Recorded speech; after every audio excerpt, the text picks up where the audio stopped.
Bueno, un saludo a la distancia temporal y espacial, pero muy agradecida a todos los que consideran que tengo algo útil que transmitir.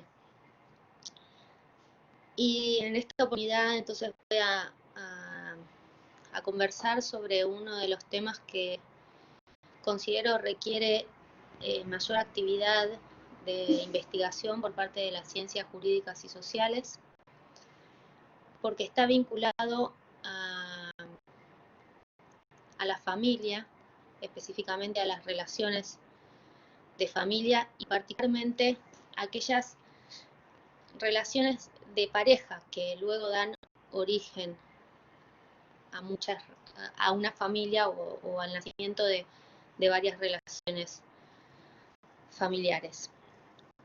Y como nos estamos ocupando, estamos conversando y hablando, instruyéndonos en un ámbito de investigación, creo que es muy importante acudir a todos aquellos documentos y aquello que se nos transmite desde la historia.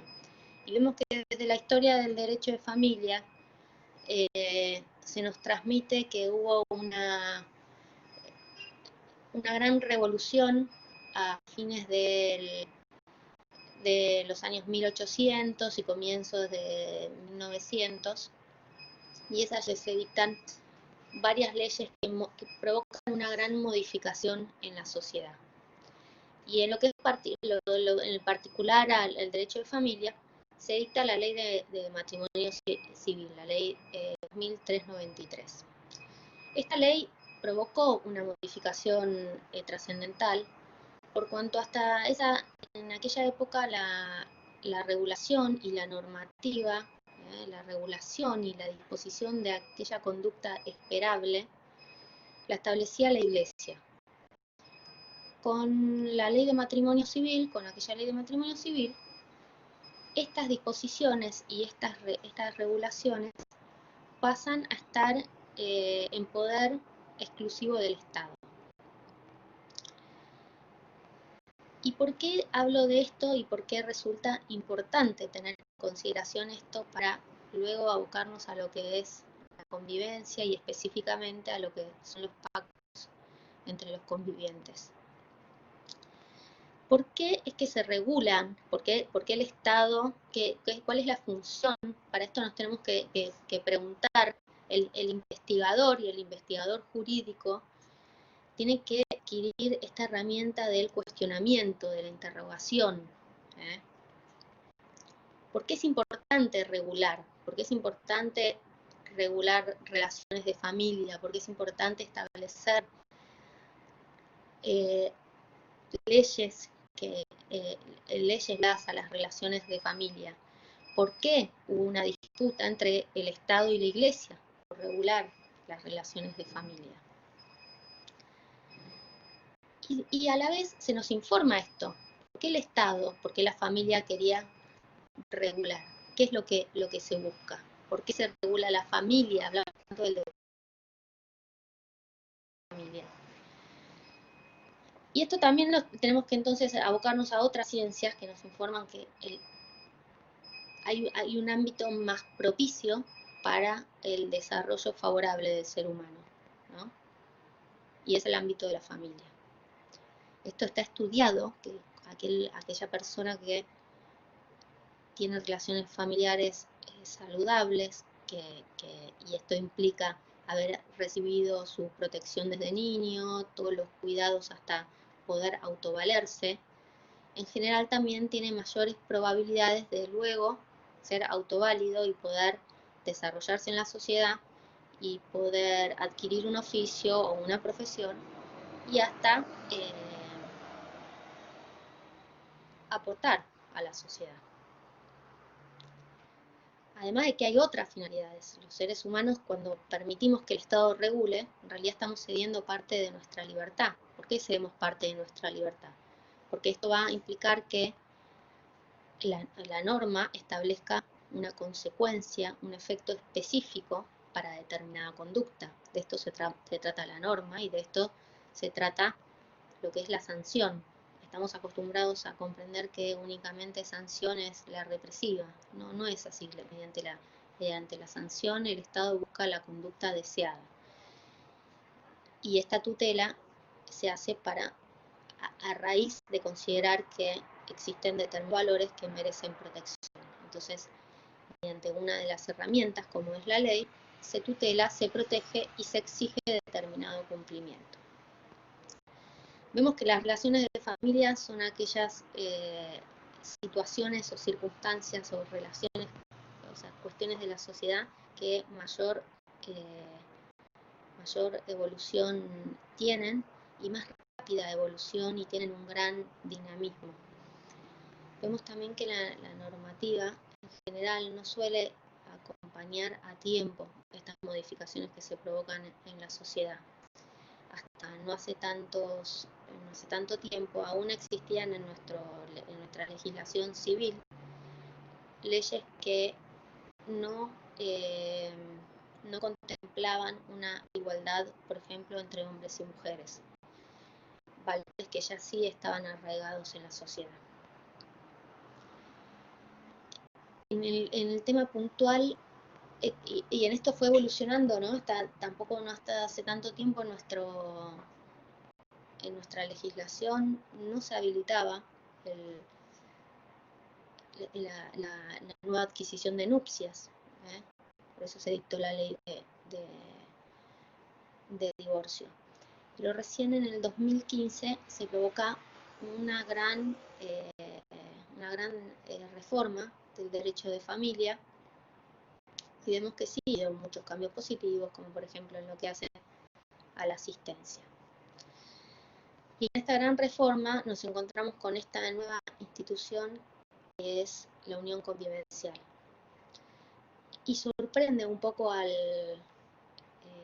ámbito académico jurídico la introducción de esta figura, por cuanto no había un consenso absoluto respecto a cuáles eran aquellos efectos jurídicos que debían establecerse en la unión entre convivientes.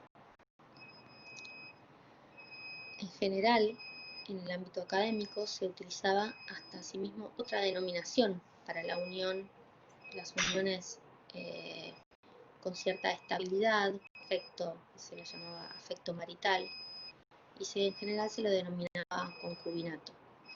Este término en una parte de la doctrina lo consideraba que no era el más adecuado, que podía sonar hasta peyorativo, entonces no fue el que se reconoció en la ley. La cuestión que con esta cierta estabilidad, con cierta duración, es denominada en la ley como unión convivencial. Y se establecen varios efectos jurídicos, es decir, ante la existencia de una relación de este tipo, van a haber determinadas consecuencias jurídicas, como por ejemplo cuáles.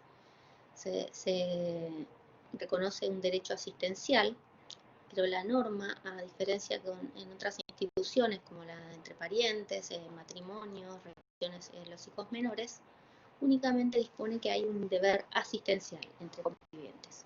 Esto ya ha dado lugar a una gran labor por parte de la doctrina en cuanto a si este derecho de deber asistencial consistía en el derecho alimentario, como se lo denomina en otras relaciones jurídicas o no, en lo cual podemos decir que ya hay un consenso unánime a que sí, al reconocerse el deber derecho asistencial, esto incluye el derecho alimentario. Y por otro lado, se establece la facultad de los convivientes de celebrar pactos de convivencia. Esto vendría a implicar una cierta, digamos, como si fuera un convenio, un acuerdo de voluntades respecto a los a un proyecto de vida. Como decimos, estamos acostumbrados a asimilarlo al matrimonio. Pero yo decía, no ha habido consenso en cuanto a la regulación específica, porque una gran parte de la doctrina, y en esto tengo que decir, autoral específicamente, por cuanto al no haber una regulación fueron muy pocos los casos que han llegado a los tribunales. Únicamente hay cuestiones relativas, por ejemplo, a la indemnización del daño moral, si debía tutelarse los derechos de estas personas o no. Pero una gran parte de la doctrina autoral consideraba que aquel que no celebra matrimonio, que no quiere formalizar la relación ante el Estado, debe preservar su libertad de elección y debe poder entonces quedar librada la conducta a no sufrir determinado efecto jurídico.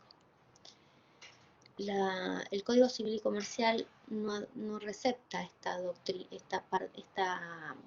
tesis de la doctrina autoral, y en modo contrario le establece varios efectos. Vemos por ejemplo, que lo habrán visto en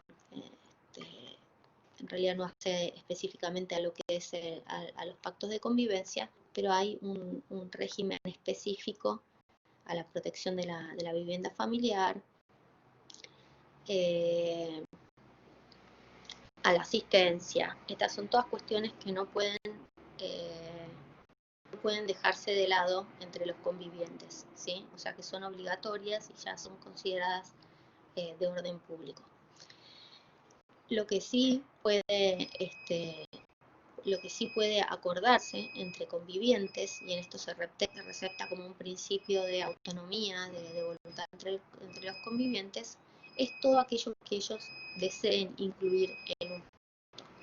Y por otro lado vemos que los artículos 514 y 515 nos van a hablar de cuál va a ser el contenido, cuál es el posible contenido. Y esto es la contribución de las cargas del hogar, la atribución del hogar común, la división de los bienes obtenidos en caso de que haya ruptura de la convivencia.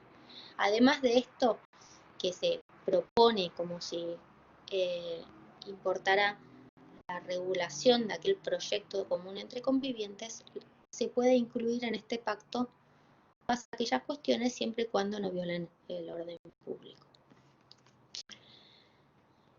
Yo les decía que esta institución considero que es una de las que mayor actividad requiere por parte de la investigación jurídica. ¿Por qué? Nos encontramos, por ejemplo, que hay situaciones, si el Estado lo quiere asimilar a una relación estable,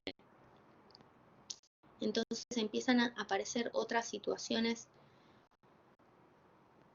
que presentan características similares a la de la relación estable formalizada, como la del matrimonio, por ejemplo, la cual no recibe la misma tutela. Por ejemplo, encontramos que existe un deber esencial hasta los parientes por afinidad de primer grado, y no encontramos que haya una norma similar en el caso de los convivientes. No estoy diciendo que deba establecerse, estoy diciendo que es una cuestión que amerita una investigación profunda a efectos de conocer cuáles son aquellos valores que la sociedad considera son valiosos y deben recibir esa tutela, que es la que se efectúa a través de la regulación. Creo que con esto les pude dar un pantallazo de lo que considero debe tenerse en consideración. La evolución de las relaciones de familia, reitero, vemos que desde 1893 en adelante ha habido una gran evolución en las relaciones de familia, que la legislación no acompaña este dinamismo, con lo cual creo que eso no coadyuva a la garantía y efectivización de los derechos.